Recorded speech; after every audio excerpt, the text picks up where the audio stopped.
नमस्कार आचार्य जी। मतलब मैं कई महीनों से मेरी इच्छा थी कि मैं एक ऑफलाइन सेशन करूं और आज मैं बैठी हूँ। भारत में the proportion of unemployed youth below the age of 30 years मतलब 54% इन 2009 से सर्च किया है पूरा 65% इन 2022। तो पता चला रीज़न था कि हाईली एजुकेटेड लोग इसी चक्कर में फंस जाते थे कि जितनी बड़ी डिग्री उतनी बड़ी नौकरी। तो और दूसरी तरफ अमंग द इलिटरेट पीपल पता चला कि अनएम्प्लॉयमेंट रेट्स मैक्सिमम 3.5% तक ही जाते हैं। तो रीज़न हमें पता है, बट इसका सल्यूशन क्या है? इसका सॉल्यूशन ये है कि एम्प्लॉयड लोगों को जो झुंझुने हम दे के रखते हैं ना, वो हटाने पड़ेंगे। भारत में जो सबसे बड़ा झुंझुना होता है वो सरकारी नौकरी का होता है।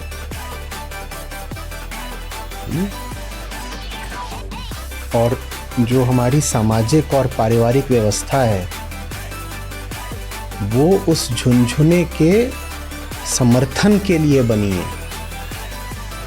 झुंझुना बजेगा, बच्चा नाचेगा और समाज और परिवार ताली बजाएगा। दुनिया के किसी देश में ऐसा नहीं होगा कि आप 30-32 साल के हो गए हो और आप बेरोजगार हो और आप शान से बोलो कि अभी तो हम कंपटीशन की तैयारी कर रहे हैं। बिल्कुल चौड़े होके बोलो कि अभी तो हम तैयारी कर रहे हैं। भारत में ये बहुत बड़ा झुंझुना है। तो बस यही बात है और कुछ भी नहीं है। देखो, आपने कहा कि जो कम पढ़े लिखे लोग हैं उनमें बेरोजगारी की दर भी कम है। कारण सीधा है, उनके पास झुंझुना नहीं है ना। उनमें से कोई बिल्कुल बेपढ़ है, कोई चौथी पास है, कोई 8वीं। उसको पता है कि बाहर निकल के कोई बड़ी नौकरी तो वैसे भी नहीं मिलनी है। तो क्या करते हैं, उनको जो काम मिलता है वो करना शुरू कर देते हैं और कच्ची उम्र से ही शुरू कर देते हैं। कोई 16 से शुरू कर देता है, कोई 18 से, कोई 20-21 से। इसके आगे कोई बेरोजगार बैठता ही नहीं। क्या करेगा बेरोजगार बैठ के? तो शुरू कर देता है। और आप जानते हो, बहुत मजेदार बात, ये आप लोग निकालिएगा कि कहाँ का सर्वे है। 35 की उम्र में जितना इनकम डिफरेंस होना चाहिए एक हाईली एजुकेटेड और एक सेमी एजुकेटेड में, अनएजुकेटेड की मैं बात नहीं कर रहा, आपने अनएजुकेटेड ही करी थी, मैं सेमी एजुकेटेड ले रहा हूँ। जितना डिफरेंस होना चाहिए हाईली एजुकेटेड से, यहाँ पर आशय है जो ग्रेजुएशन कर चुके हैं, और सेमी एजुकेटेड माने शायद उस स्टडी में था कि 6ठी या 8वीं जो मिडिल जो पास कर चुके। वो डिफरेंस इंडिया में मिनिमम है बड़े देशों में। इसका मतलब समझना, अभी हम क्या सोचेंगे, किसी ने बैचलर्स कर रखा है, फिर पीजी कर रखा है, ठीक है, पोस्ट ग्रेजुएट है, और कोई सिर्फ 6ठी पास है। हम क्या सोचेंगे कि 35 की उम्र में उनकी आमदनी में कितना अंतर होगा? बहुत सारा अंतर होगा। और दुनिया के बाकी देशों में होता भी है। वहां पर शिक्षा के हिसाब से आय में काफी बड़ा अंतर दिखाई भी देता है। लेकिन भारत में जब एग्रीगेट लेवल पर लिया जाता है कि ये साहब, ये हमने एक 10 लाख लोगों का सैंपल ले लिया, उनमें से कोई 6ठी पास था, कोई 8वीं पास था, और ये हमने एक 10 लाख लोगों का और सैंपल ले लिया, ठीक है, उसमें कोई बीएससी वाला है, कोई एमटेक वाला है, कोई पीएचडी वाला भी है, उसको भी ले लिया, और 35 की उम्र में इन दोनों सैंपल्स की एवरेज इनकम कंपेयर करी गई, तो जो उसमें जो डिफरेंस आता है वो वर्ल्ड में मिनिमम है। इसका मतलब समझ रहे हो क्या है? इसका मतलब क्या है? इसका मतलब यह है कि भारत में जो कम पढ़ा लिखा है वो चूंकि पहले से ही काम करना शुरू कर देता है, तो 35 की उम्र तक एक अच्छी जगह पर पहुंच जाता है, स्किल्ड हो जाता है, धीरे धीरे अपने काम में बढ़ जाता है, वो कहीं पहुंच जाता है। और ये जितने सरकारी नौकरी वाले हैं ये सब 30-35 साल तक झुंझुना बजाते हैं, ये उससे भी पीछे हो जाते हैं जो छठी पास है, ये उससे भी पीछे हो जाते हैं या बस उसके समकक्ष हो जाते हैं। और इस पूरी प्रक्रिया में सहारा बनते हैं माँ बाप, और इस प्रक्रिया में सहारा बनते हैं पूरे जो सामाजिक तत्व होते हैं। सरकार भी सहारा बनती है, नहीं तो सरकार इतने सारे अटेम्प्ट्स क्यों अलाउ करेगी सब नौकरियों में? और सरकार ऐसा क्यों करेगी कि ये जो एंट्रेंस एग्जाम होते हैं सरकारी, इनमें कईयों में तो फॉर्म निकलने से लेकर के फाइनल रिजल्ट आने तक 2-2, 3-3 साल लगा देते हैं। एक एग्जाम ही तो है ना, एग्जाम लेकर के 2 या 3 महीने में समाप्त करो ना, रिजल्ट दे दो। पर खास तौर पर जो स्टेट लेवल इसमें एंट्रेंस होते हैं उनमें कई बार 3-3 साल लग रहे होते हैं। कई बार तो कोर्ट में जा करके कहना पड़ता है कि कब हुआ था एग्जाम, अभी तक उसका आपने रिजल्ट क्यों नहीं डिक्लेयर करा है। लेकिन रिजल्ट अगर डिक्लेयर नहीं हुआ है तो क्या बचा रह जाता है? आशा का झुंझुना। आशा का झुंझुना लटका हुआ है। अब ये जो लड़का है जिसने एग्जाम दिया था, ये बीच में जाकर के कहीं किसी दुकान में कोई साधारण काम करना थोड़ी शुरू करेगा। ये बोलेगा साहब मैंने तो बैंक का एग्जाम दिया है या मैंने पीसीएस का एग्जाम दिया है, मैं किसी जगह पर जाकर साधारण सेल्समैन थोड़ी बन जाऊंगा बीच में। और जो बन गया था साधारण सेल्समैन, वो धीरे धीरे इन 3 सालों में वो बढ़ता जा रहा है, वो बढ़ता जा रहा है, वो बढ़ता जा रहा है। भारत का जो अनएम्प्लॉयमेंट है ना, वो बहुत अंडरस्टेटेड है बेटा। भारत में हमें जो मिलता है अच्छे समझना, वो है under employment, hidden unemployment. We are all under employed. Bharat का जो अनएम्प्लॉयमेंट है वो हिडन है, समझ रहे हो? जो आपके सामने आंकड़ा भी आता है ना कि इतने हैं, वो उससे ज्यादा है जो अनएम्प्लॉयड है, डिस्गाइज्ड है। वो अपने आप को घोषित कर देता है कि साहब मैं भी कर रहा हूं, पर वो कर कुछ नहीं रहा है।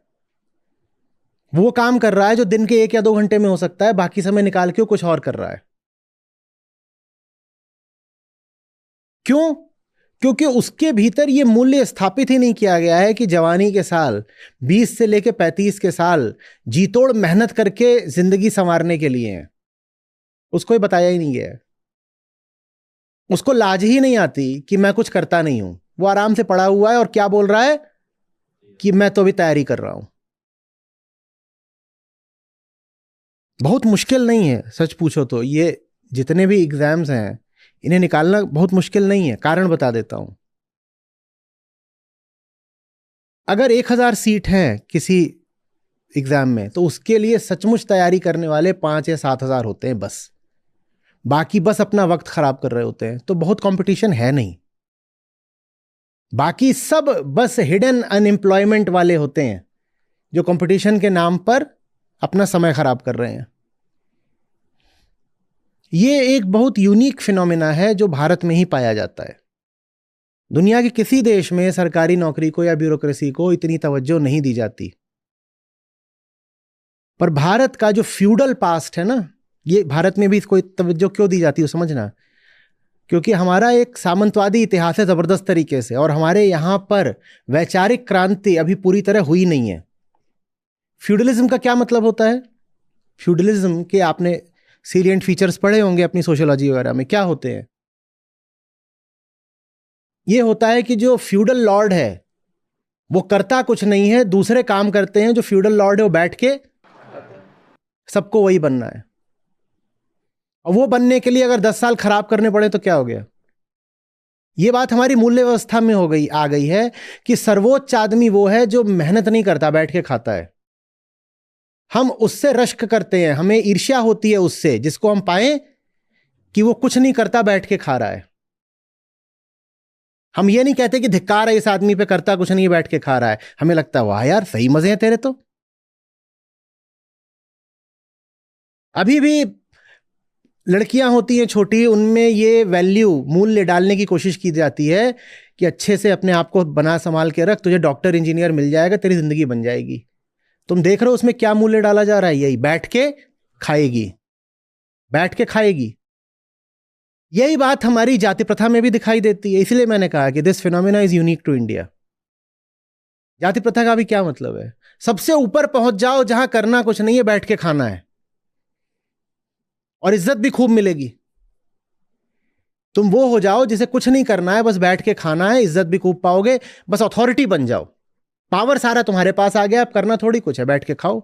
यही बात ये भी एक्सप्लेन करेगी कि भारत की ब्यूरोक्रेसी दुनिया की सबसे भ्रष्ट ब्यूरोक्रेसीज में क्यों है, क्योंकि उसमें आप प्रवेश ही इसीलिए करते हो कि करना कुछ नहीं है, बैठ के खाना है। तो जो जो हमारा फ्यूडल पास्ट है, हम उससे मुक्त नहीं हो पा रहे हैं। रेनेसां जैसी चीज भारत में हुई नहीं है अभी तक। हमारे लिए जीवन की सबसे ऊंची बात यही हो सकती है कि भाई करता कुछ नहीं है, खाता है, और भले ही डिजर्व नहीं करता पर उसके पास पावर और अथॉरिटी पूरी है, राजा जी है। यह सबको राजा बनना है। यहां पर किसी को भी श्रम नहीं करना है, यहां सबको बस ऐश करनी है, ऐश्वर्य चाहिए सबको। हम क्या लोगों की मेहनत को पूजते हैं भारत में? नहीं पूजते ना। हम कहते हैं बस एक ऐसी जगह पालो जहां पहुंच गए एक बार तो फिर कोई मेहनत नहीं करनी पड़ेगी, चाहे वो जगह एक ट्रॉफी वाइफ की हो, चाहे वो जगह एक पॉलिटिकल पावर की हो, चाहे वो वजह अनअर्न्ड मनी की हो, चाहे वो वजह ब्यूरोक्रेटिक अथॉरिटी की हो। बस किसी ऐसी जगह पहुंच जाओ जहां एक बार पहुंच गए फिर बल्ले बल्ले। उस जगह पहुंचने के लिए अगर जवानी के 10 साल खराब करने पड़े तो कर दो, ये अनएम्प्लॉयमेंट है। सारा खेल मूल्यों का है, वैल्यू सिस्टम का है। किसी भी समाज में कुछ भी हो रहा हो तो बस ये देख लेना कि उस समाज में वैल्यू सिस्टम क्या है। भारत के जो लोक मूल्य हैं, जो हमारी कॉमन प्रेवलेंट वैल्यूज हैं, उनमें बहुत कुछ सड़ा हुआ है और हम उसको हटाने को तैयार नहीं है। हम जिनको अपना आदर्श माने, हम जिनको अपने गॉड्स माने, वो श्रमशील क्यों नहीं है बताओ ना। मेरा महापुरुष, मेरा अवतार, मेरा देवता तो वो होगा जो मेहनत कर रहा है, संघर्ष और श्रम कर रहा है। लेकिन हमारे जो प्रचलित सब आदर्श हैं, चाहे वो सामाजिक हो या धार्मिक, उनमें श्रम कहां दिखाई देता है? कहीं कहीं दिखाई देता है, जहां जहां दिखाई देता है वहां सौंदर्य है, पर अधिकांशतः श्रम नहीं दिखाई देगा। अधिकांशतः यह रहता है कि ये बस हैं, भाई फलाने देव हैं, वो स्वर्ग में क्यों राज कर रहे हैं? क्योंकि वो देव हैं। तो हर आदमी बस कभी मेहनत करके उनको दिखाया गया? मैं नहीं कह रहा कि ऐसी चीज दूसरे देशों में या दूसरे समाजों में होती ही नहीं, पर भारत में ज्यादा है। मुझे क्या बन जाना है? The feudal Lord. तो हमने अपने सब आदर्श भी उसी तरीके से बना दिए हैं, द फ्यूडल लॉर्ड्स। और इसीलिए हीरो वर्शिप का भी हमारे यहां बहुत चलन है। कोई एक है जो वहां पहुंच गया और अब वो वहां से सारा पावर कमांड कर रहा है, कोई एक है। जो डिग्निटी है स्ट्रगल में, स्ट्राइफ में, एफर्ट में, लेबर में, अटेम्प्ट में, हमें उसकी इज्जत करना सिखाया नहीं जाता। हमसे यह नहीं कहा जाता कि जो हाथ चला रहा है सबसे ज्यादा इज्जत का वो अधिकारी है। आप अगर वर्ण व्यवस्था में देखोगे तो जो हाथ चलाता है, मेहनत करता है, उसको हमने सबसे नीचे रख दिया है। तो कोई क्यों हाथ चलाना चाहेगा? तो फिर हम हाथ नहीं चलाना चाहते, हम नहीं चलाना चाहते हाथ। हम श्रम को इज्जत देते ही कहां है? एक आदमी बहुत मेहनत करके कमाता है, ईमानदारी से बताइएगा, एक आदमी है बहुत मेहनत करके कमाता है और एक आदमी है जो बैठ के मुफ्त की रिश्वत की खाता है। ये समाज इज्जत ज्यादा किसको देता है? वो रिश्वतखोर को ही ज्यादा इज्जत मिलती है।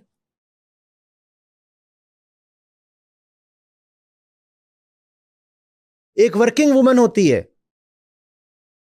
10 हाउसवाइफ मिल जाएंगी, उसको ताने और मारेंगी, कहेंगी बेचारी गरीब है इसलिए इसको मेहनत करनी पड़ती है, देखो धूल में निकलती है, धूप में निकलती है, इसका तो मुंह काला हो गया। हमें देखो, हम खरगोश सी मुलायम खाल लेके हम घर में रहते हैं, ऐश करते हैं। हमारा पति कोई भिखारी है क्या कि हमें काम करना पड़े? डिग्निटी ऑफ लेबर नहीं है, बल्कि जो लेबर कर रहा है उसको नीचा और दिखाओ। और जो मुफ्त की खा रहा है, बिल्कुल जमीन की भाषा में कहूं तो हराम की खा रहा है, उसको इज्जत मिलती है। आप शुरुआत करो, मूल्य बदलो। जिस किसी को देखो कि उसके पास अनअर्न्ड मनी है, चाहे इनहेरिटेंस से चाहे कोइंसिडेंस से, उसको इज्जत मत दो। ऋषि अष्टावकर क्या बोलते हैं? अनादरम कुरु। अनादर करना सीखो। सिर्फ इसलिए तुम्हारे सामने कोई आ गया है और उसके पास एक अथॉरिटी है, ये नहीं कि उसको नमस्ते कर दिया और सर झुकाने लग गए और ये सब है। देखो कि इसमें योग्यता कितनी है, देखो कि ये संघर्ष कितना करता है दिन रात। संघर्ष को सम्मान देना सीखो, बेरोजगारी कम हो जाएगी। संघर्ष को सम्मान देना सीखो, बेरोजगारी कम हो जाएगी। लोग कहेंगे क्या वो लोग संघर्ष नहीं कर रहे जो 10-10 साल तैयारी करते हैं? नहीं साहब, नहीं कर रहे। हमने भी तैयारी करी और हम अच्छी तरह जानते हैं कि उस तैयारी में कितना संघर्ष लगता है। और हमने भी एंटरप्रेन्योरशिप करी और हम जानते हैं कि उसमें कितना संघर्ष लगता है।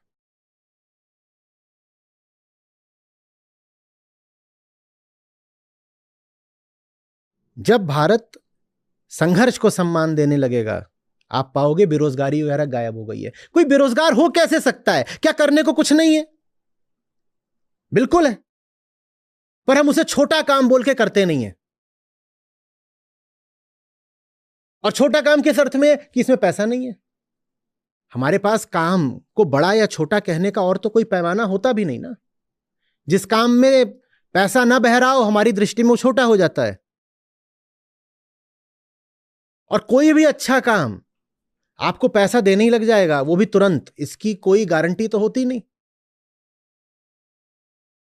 तो हम फिर अच्छा काम करते भी नहीं।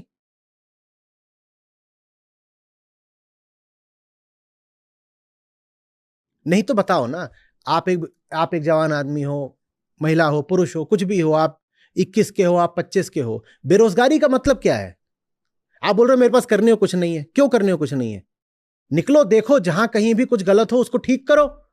और जो तुम करोगे उससे किसी ना किसी को तो फायदा होगा ही, तो कुछ पैसा आने लग जाएगा, तुम्हारा पेट चलने लग जाएगा।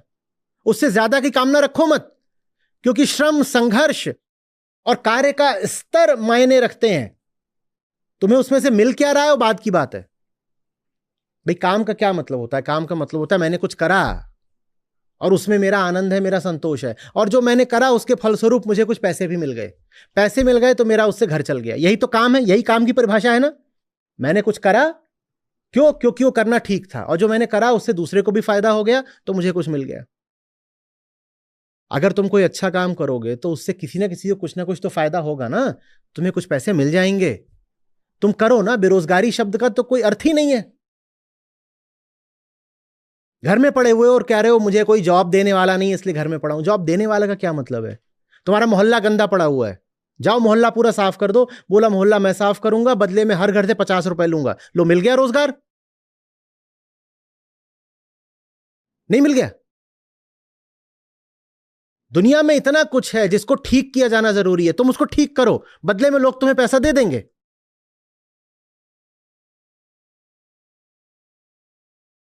काम भी अच्छा करोगे और तुम्हारा खर्चा भी चलेगा। अजी साहब, इतना आसान नहीं होता है। ये जो लोग बोल रहे हैं ना, इतना आसान नहीं होता बेटा। आप जहां बैठे हो, मैं वहां बैठ के उठ भी चुका हूं। तो आप हमें मत बताइए कि आसान होता है कि कठिन होता है। मैं जो काम कर रहा हूं, ये कोई इंडस्ट्री नहीं होती है। बस मुझे ये करना था, मैंने किया, और इससे जिनको लाभ हुआ वो मेरे साथ खड़े हो गए। उन्होंने कहा आप और करिए, आगे बढ़िए, आप जो कर रहे हो उससे हमें ही लाभ हो रहा है, हम आपको संसाधन देंगे, आप आगे बढ़िए। नहीं तो इसका कोई पहले से ब्लूप्रिंट थोड़ा ही उपलब्ध था कि ऐसे ऐसे करो, ऐसे ऐसे करो तो कैरियर आगे बढ़ेगा और पैसा मिलेगा। ना तो इसमें कोई कैरियर होता है, ना कोई ये इंडस्ट्री है, ना ये काम ऐसा है कि कोई और कर रहा है तुम नकल करके कर डालो।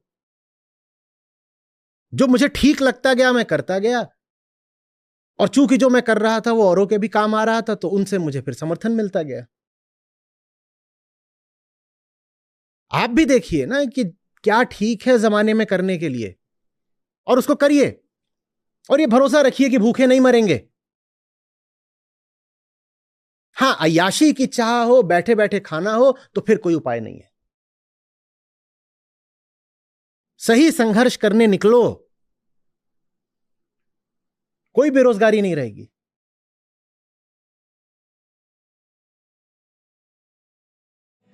मोटी माया सब तजे, झीनी तजी न जाए। मोटी माया सब तजे, झीनी तजी न जाए।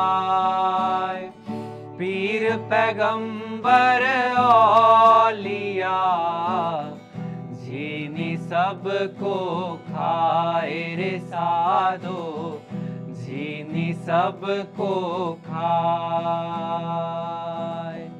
मोटी माया सब तजे, झीनी तजी न जाए। मोटी माया सब तजे, झीनी तजी न जाए। पीर पैगंबर औलिया, झीनी सबको खाए रे साधो, झीनी सबको खाए। माया तो ठगनी भई, ठगत फिरै सब देश। माया तो ठगनी भई, ठगत फिरै सब देश। जा ठगने ठगनी ठगी, ता ठग को आदेश रे साधो, ता ठग को आदेश। माया तो ठगनी भई, ठगत फिरै सब देश। माया तो ठगनी भई, ठगत फिरै सब देश। जा ठगने ठगनी ठगी, ता ठग को आदेश रे साधो, ता ठग को आदेश। भीतर तो भेदा नहीं, बाहर कथै अनेक। भीतर तो भेदा नहीं, बाहर कथै अनेक। जो पे भीतर लखी परै, भीतर बाहर एक रे साधो, भीतर बाहर